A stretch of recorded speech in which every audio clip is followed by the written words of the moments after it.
बाबर डोगर साहब, आप बताएं कौन सच्चा लग रहा है, क्योंकि जिस तरह ये बात होती है अली जफर साहब की रिपोर्ट की, कल हमने इस पर बात की, लेकिन अब ये स्कैंडल बनता जा रहा है। अली जफर कह रहे हैं कि जनाब मेरी रिपोर्ट को उछाला जा रहा है, अगर ये क्लीन चिट है तो ऐसी भी खबरें आ रही हैं कि अब इस पर अली जफर की भी छुट्टी हो सकती है अगर जहांगीर तरीन को क्लीन चिट उन्होंने दे दी तो।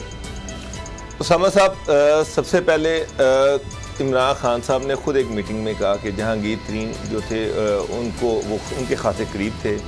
उनके कहने पर उन्होंने बड़ी अहम जगहों पर बड़ी लेवल पे बड़ी तैनातियाँ करवाईं और उनको ज़राअत पैकेज भी दिया। लेकिन जब ज़राअत पैकेज का उनको कोऑर्डिनेटर बनाया गया तो उस वक़्त उन्होंने अपनी जो हैसियत थी उसका गलत इस्तेमाल किया, जिसकी वजह से ये शुगर स्कैंडल आया। ये बात इमरान खान खुद कैबिनेट कमेटी के सामने कह चुके हैं। अब आगे आ जाए, जहाँ तक बात चल रही है अली जफर साहब की और राजा रियाज साहब की। राजा रियाज साहब को मैं इतना क्रेडिबल नहीं समझता। अच्छा, राजा रियाज साहब पे पार्टी में अपोजिशन लीडर भी रहे हैं, पंजाब में 5 साल अपोजिशन लीडर रहे, यहाँ पर मिनिस्टर भी रहे। मैं उनकी खासी सियासत को जानता हूँ। वो बहुत सीरियस चीज़ों को बड़ा नॉन सीरियसली वो लेते हैं। जहाँ तक अली जफर साहब हैं, वो बड़े एक कदावर लॉयर भी हैं, एक सेनेटर भी हैं और उनकी क्रेडिबिलिटी भी है। वो खुद ये कह चुके हैं कि उन्होंने अभी कोई रिपोर्ट तैयार नहीं की। वो खुद ये कह चुके हैं क्योंकि कोई रिपोर्ट ही तैयार नहीं की तो सबमिट भी नहीं की। इसमें एक अहम पॉइंट है उसामा साहब जी, जहांगीर तरीन के अहम लोग जो हैं, मतलब मैं नाम ले रहा हूँ, नवानी साहब जो हैं, मेरी उनसे इस चीज़ पे डिस्कशन हुई।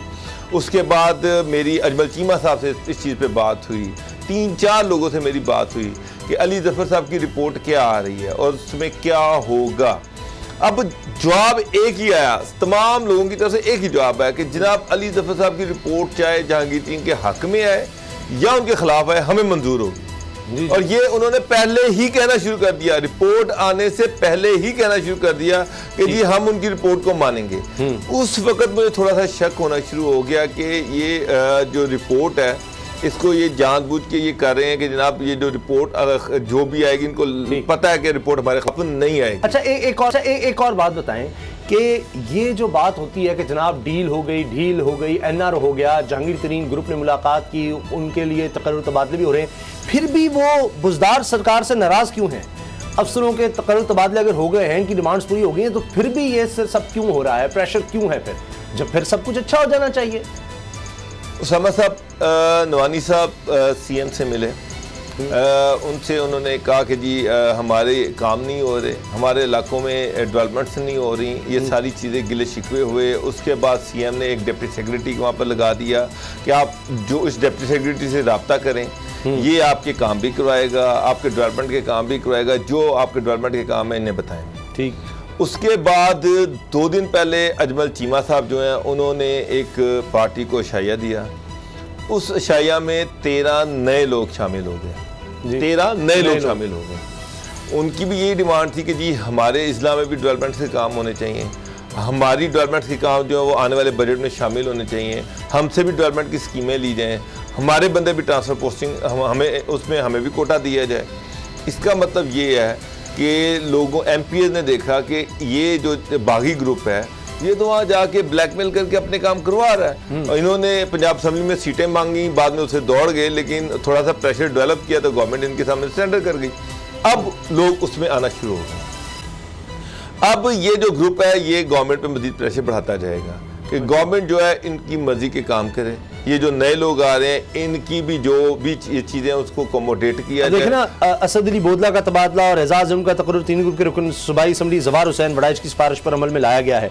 यानी अब ये असद अली बोदला को दुनियापुर तहसील का असिस्टेंट कमिश्नर तैनात किया गया था, लेकिन जब आला स्तर पर अहकामात आए तो मज़कूरा अफसर का तबादला करके एतजाज अंजुम को तैनात करना पड़ा।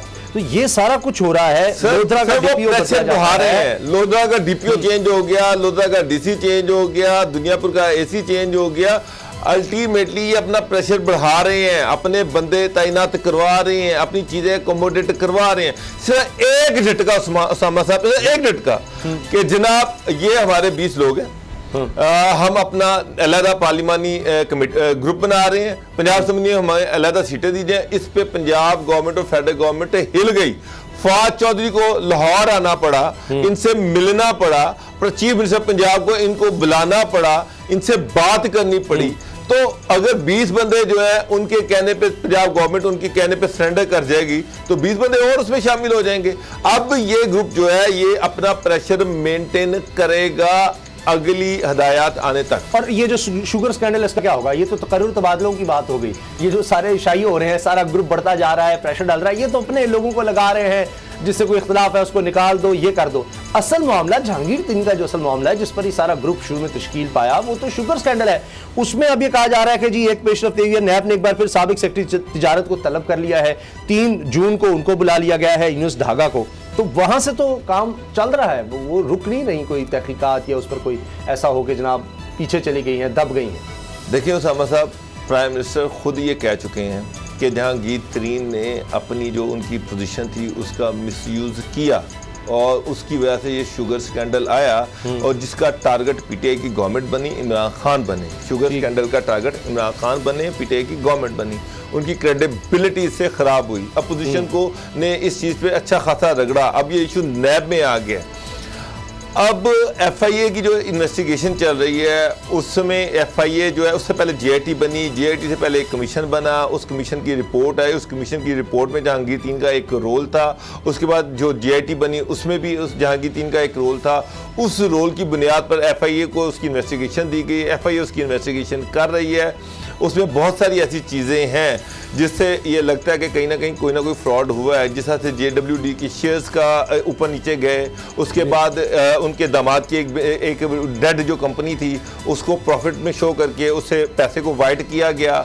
उसके बाद उसामा यूनुस धागा साहब जो हैं कि उनको बुलाया गया। यूनुस धागा साहब सेक्रेटरी तिजारत थे जब चीनी जो थी उसको एक्सपोर्ट करने की इजाज़त दी गई और उसके बाद उस पर पंजाब गवर्नमेंट ने उनको सब्सिडी भी दी, वो सब्सिडी भी ले ली गई। तो ये सारी चीज़ें जो हैं ये इसके एविडेंसेस हैं। ये हवा में चीज़ें नहीं हुई। चीनी हवा में बाहर एक्सपोर्ट सब्सिडी दी गई, ये हवा में सब्सिडी नहीं दी गई। क्या उस वक्त चीनी की शॉर्टेज, चीनी इजाफा थी जो बाहर भेजने की इजाज़त दी गई? अगर इजाफे की वजह से बाहर भेजने की इजाज़त दी गई तो फिर चीनी कम कैसे हो गई? चीनी के रेट ऊपर कैसे चले गए? चीनी गवर्नमेंट को क्यों इंपोर्ट करनी पड़ रही है? क्यों ये सारी जो चीज़ें हैं अल्टीमेटली ये जो सारे इल्ज़ाम लगाए गए हैं उसके एविडेंसेस हैं, वो चीज़ें स्टैब्लिश हो रही हैं, डॉट्स कनेक्ट हो रहे हैं। तो ये कह देना कि जी बिल्कुल ही वो क्लीन चिट मिल जाएगी और फिर प्राइम मिनिस्टर बार बार ये कह रहे हैं कि वो किसी को एनआरओ नहीं देंगे, किसी को एनआरओ नहीं देंगे। यानी वो जो चाहे वो पार्टी के अंदर है या पार्टी के बाहर है। तो मुझे जो लग रहा है कि प्राइम मिनिस्टर ये चाह रहे हैं कि इसकी फेयर और ट्रांसपेरेंट इन्वेस्टिगेशन होनी चाहिए। जहांगीर तरीन वाले इशू पे वो कंप्रोमाइज करने को तैयार नहीं है, लेकिन नीचे जहां तक एमपीएस की या छोटी मोटी चीजें हैं कि किसी का कोई सड़क बननी है, किसी को कोई बंदा ट्रांसफर करवाना है, वो ये इतनी चीजें तो वो समझते हैं कि ये इतना अकोमोडेट हो जाए तो इसमें कोई मसला नहीं है, कोई रोला नहीं है। ये उनका राइट है। अगर एक एमपीए ये समझता है कि जनाब उसकी सड़क बन जाए, नाली बन जाए, ये बन जाए, वो बन जाए, इस हद तक तो कोई रोला नहीं है। अच्छा। हाँ, अगर किसी ने अरबों रुपए का हेरफेर किया है तो उस पे जो चीजें सामने आ रही हैं, जो नक्शा सामने आ रहा है, जो शहजाद अकबर जिस तरह से एफआईए की इन्वेस्टिगेशन कर रहे हैं, उससे ये चीज बड़ी क्लियर नजर आ रही है कि प्राइम मिनिस्टर इस इशू पे कंप्रोमाइज करने को तैयार नहीं है। अच्छा, एक और सवाल फिर ये बनता है कि अली जफर की फिर रिपोर्ट क्या करेगी? अगर इमरान खान साहब पीछे हटने को तैयार नहीं है, बिलफर्ज जो अब तक बात हो रही है कि जी क्लीन चिट है या कहा गया कि जी सही तरह इन्वेस्टिगेशन नहीं हुई, तो फिर क्या उसको रद्दे की टोकरी में फेंक देंगे इमरान खान? अली जफर खुद कह रहे हैं कि उस रिपोर्ट की कोई कानूनी उसामा साहब पहले मेरी एक बात सुन लें। एक कमीशन बना, जीआईटी बनी, उनकी रिपोर्ट्स आ चुकी हैं। अली जफर एक ग्रुप मिला, जहांगीर तरीन का ग्रुप मिला इमरान खान से। उन्होंने कहा जी कि जनाब इस पे पॉलिटिकल इन्फ्लुएंस आ रहा है। प्राइम मिनिस्टर हाउस जो है वो इस पे प्रेशराइज कर रहा है। उसमें शहजाद अकबर का नाम लिया गया कि शहजाद अकबर जो है वो इसमें इन्वॉल्व है, वो इसमें पॉलिटिकल इन्फ्लुएंस डाल रहे हैं। अच्छा, अब उस चीज को डिग आउट करने के लिए अब अली जफर का कितना मैंडेट था, मैं आपको ये बताना चाह रहा हूं। अच्छा, कि ये क्या शहजाद अकबर उस पर अपना दबाव डाल रहे हैं सिर्फ इस चीज को डिग आउट करने के कि उसमें कहीं ये पॉलिटिकल इशू तो नहीं बनाया जा रहा, कोई पॉलिटिकल प्रेशर तो नहीं है। सिर्फ इतना देखने के लिए अली जफर का मैंडेट ये था। उन्होंने ये नहीं में देना था कि ये जनाब इन्वेस्टिगेशन जाली है, गलत है, कमीशन की रिपोर्ट जाली थी, जीआईटी की रिपोर्ट जाली थी। इतनी हद तक आगे उनका मैंडेट नहीं था अली जफर का।